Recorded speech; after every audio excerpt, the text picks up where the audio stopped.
right, Mamdibu, welcome to episode 7 of Confessions of a Consecrated Cutie. Oh, she's so cute, but she's so cold. Not cold-hearted, though. She was just stuck in the snow. Get her in the studio. Get her in the studio. Okay? Guys, you already see the title. You already know. You already saw my videos trending. Million, back to back to back. This is not the overnight success I had in mind. But here we are. Today we're going to be talking. Today we're going to be talking about being stuck in the snow. Being stuck in the snow in September when it's supposed to be warm. It's supposed to be warm, and I was stuck in snow for 22 hours. Let's start the story at the beginning. It is Thursday, right? It's Thursday. I'm at a fashion show. You know, KO said, "Hey girl, we see you looking cute. We know you're a cute babe, you're a cute girl. Come over to this fashion show. It's kind of world new collection. Like, come see the vibes. Theme, jean, ne, skipase white, ne. That's the theme. Just, show up, show out. First thing, I walk into that event. Hey, El Tito. Okay, clearly it's going to be hard keeping this episode 15 minutes. But bear with me. Ha, El Tito.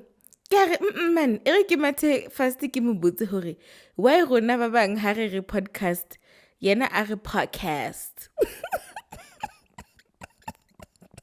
Kare Eric mo botse fast why rona ha re podcast yena a re podcast. Sharp ke mo botsa mo he ke mo jetsa a sharp case ba first episode up. Sharp hair reduzi. Then the fashion show is about to start. Then the girls say, we're going to Durban tomorrow, 10 o'clock. I think it's a joke. I'm like, okay.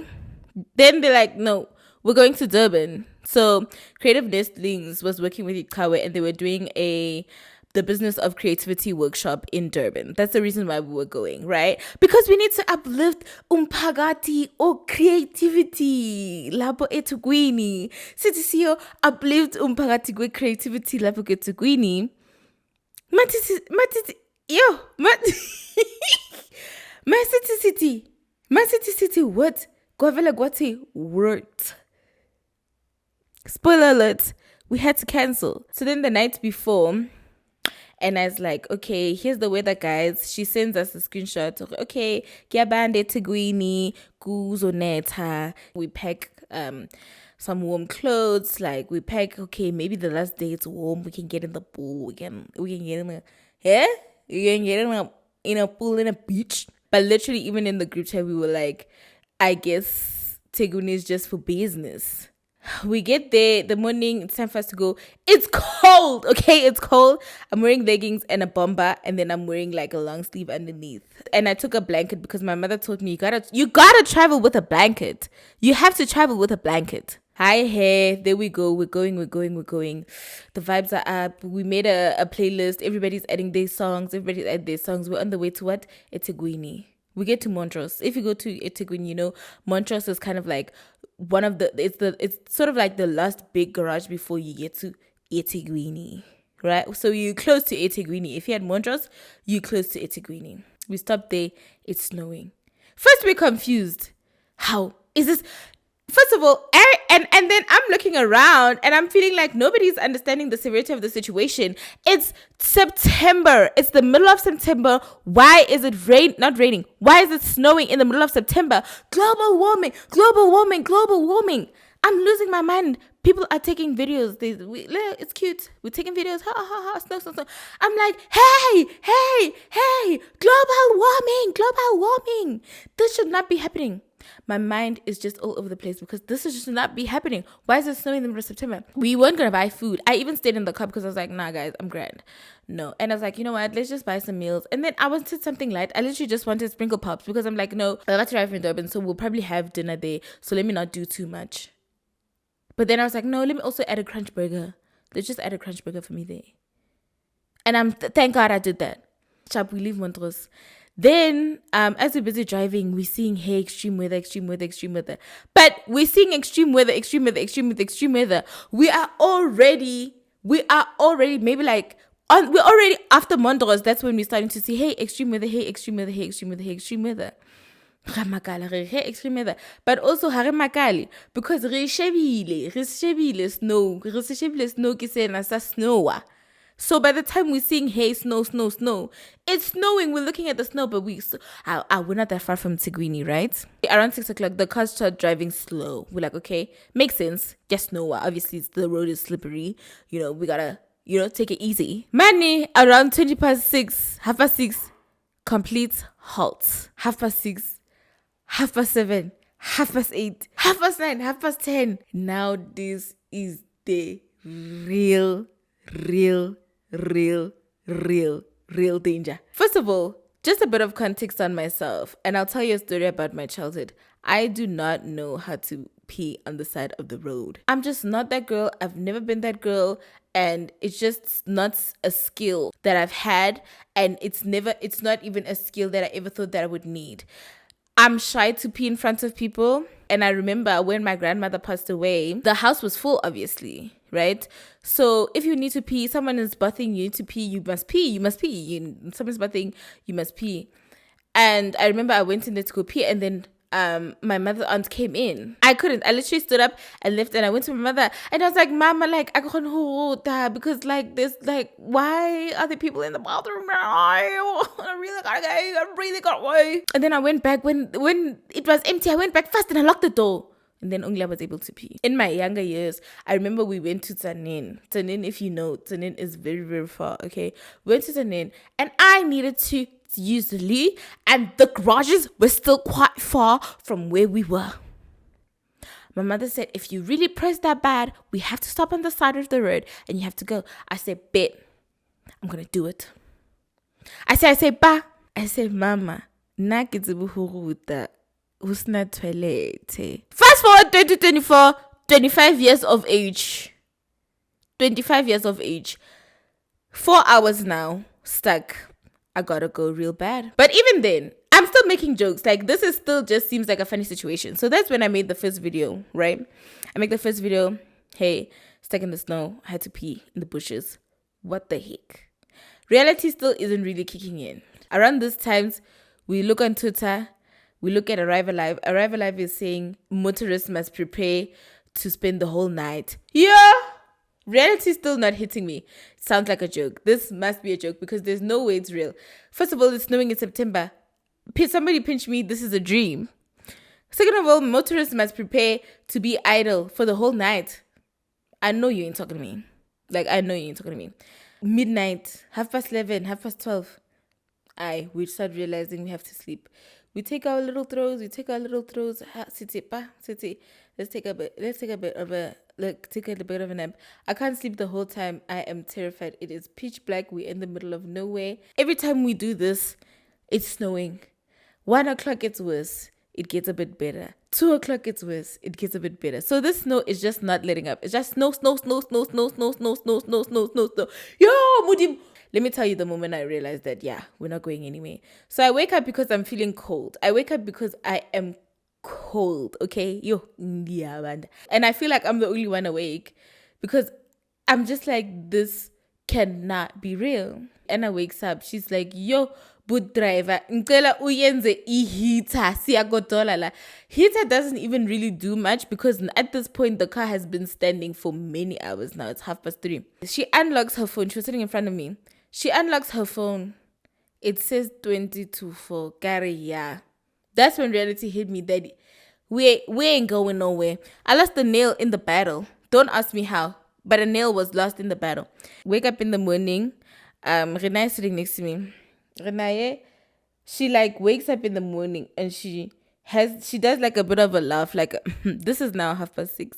I say, well, I realize, Ane. She's like, Then Namka from Creative Tradition, she says, you know what? The nearest garage is 12 kilometers away. I can't sit here anymore. Renee says, I can't sit here anymore either. I say, you know what? I know I would be the first one out in a zombie apocalypse. I'm not meant to be a fighter. All talk, no action. All talk, no action. I told them, I said, Mina, I'm a scaredy pet. I don't feel safe about this because the snow was still coming down and it was still coming down strong. I don't feel sure about this. I don't think I can make the 12 kilometers because because we Googled how long it, on average, how long it takes for that walk. So it says that walk would take 2 hours on average on Google, but it's 2 hours average, no snow, obviously. So how long is it going to take with snow? No, but once they've made up their minds, they've made up their minds. We give them everything. I give them the bomber jacket I'm wearing. I give them the hoodie I'm wearing. I give them the hoodie that was in my bag. We're giving socks. We're giving everybody. We're giving clothes. We're giving clothes. We're giving clothes. We're giving clothes. They start their 12 kilometer walk. I keep checking Renee's location. I keep checking. Is she there yet? Is she there yet? Is she there yet? So when they said they made it, they called us to say we made it. Literally, as I looked and said, guys, they made it. They get shovels, they get food fast, they get whatever. In this time they're doing this, we start to see the side is moving. Like there's this guy, he came, he got a shovel, he shoveled. So a lot of small cars started to move that other side. So then we told them, guys, get us shovels. We're gonna try also to get out here, get shovel. They're making calls. People are stuck. They're calling everyone they know. That has the power to do something. It's a long story. The point is they come back, and then by the time they're coming back, there are people coming to save us. There's an organization giving us food. After 22 hours, we managed to get out. This whole trip, we got to know each other so much. So Renaya has this whole game. She calls it a game, but it's not a game, where she asks literally the most hardest of questions. So on the drive back, we were having mad chats where we were playing the game's question. So it starts with one question. One person starts with one question. And then generally after, if the people are honest with the answers of the questions, then it's not a specific question. It can be anything. Like, are you happy with where your life is right now? I think that was the first question. And then everyone answered. And then I said that I'm happy because I finally have the chance to prioritize the things that are most important to me. And I also highlighted that now I have the time to prioritize my relationship with God. I have the time to prioritize the things that I know God has called me to do. And even though right now I'm not making the money I wish I could be making, sometimes I'm not making money at all, I'm very happy with my life right now because it feels like it's way better than being stuck in that toxic environment where I wasn't I never had time to do the things that I wanted to do. And I even mentioned the fact that I wouldn't even be in Durban, that I wouldn't even have been able to come because I would have been stuck there. And then one of the people asked if the thing that is making you happy, because everyone had different answers, if the thing that's making you happy was removed from your life, or if the thing you think you need to make you happy was added to your life, do you think you'd be happy or you'd still be happy? What a great question, because it literally stuck with me, and that's the actual point of this video. My answer was, if anything was taken away from me, I'd still be fine, because my peace and my joy is not tied to things. It's not tied to things. It's not tied to a job. It's not tied to money, but it's tied to my relationship with God. Like, because I have so much trust and faith in God, I know that I will be okay, Literally, if he dresses the lilies with beauty and splendor, how much more does he clothe me, right? There's no need to worry about anything, because if you seek first the kingdom of God above all else, he will give you everything you need. You will lack for nothing. You will have everything you need in abundance. And I noticed that in us, every time we played this game, like, God is such the center of my life. And it brought me to the realization of how important it is for me to be intentional with my relationship with God. Because the person who posed the question was like, I really like your answer because it's constant. It can never be taken away from you. So it's never changing. It's always there. And I was like, yes, yes, because you can work all you want in your life. You can work all you want in your life. You can change your appearance all you want in your life. You can change your sense of style all you want in your life. You can network as much as you want in your life. You can do all these things, but they are ever changing. The styles are always changing. The economy is always changing. Like anything can happen at any moment. But one thing that will always stay the same and be constant is God's promises and who God says He is and who God says you are. So it really just made me realize how important it is to prioritize your relationship with God, because everything else in the world can change. Everything is ever changing, but God remains the same, right? And He's not a man that He should lie. If He says something is a certain way, it is, period. And that's the one thing in life that doesn't change. And for me, in this whole experience of being stuck in the snow, that's the one question that stuck with me the most. And also just a reminder of every time I see people who have lost their faith, I get so sad, and I don't want that for myself, because they lost their constant. I don't know if that's making sense. Like, I can't imagine a life of losing my constant, like losing knowing that God is always there for me, losing knowing that I don't have to worry about anything because God is always there for me. Like, I can't imagine having to live a life without the constant. And so I never want to find myself in a position where I stopped prioritizing God and so many outside voices take the place of the voice of God because I wasn't prioritizing God. And so in this next season of my life, regardless of how busy it may get, regardless of how booked I may get, regardless of if I get a job and I still have to I have to balance the job with doing Helang Media. One thing that I pray is, in Psalms 23, the last part, it says, "And I will dwell in the house of the Lord forever." That's the thing that I want for my life. I want to dwell in the house of the Lord forever, for all my days. So I want to because God is my constant. So I want to be more intentional with who will consistently be with me throughout every single era, throughout every single stage of my life. I want to be intentional about that. So I want to draw close to God, and so He can draw closer to me. I want my thoughts of myself and the things that I want to do for myself to be higher. I want to allow Him the space to do beyond anything I can ever think or imagine in my life and through my life.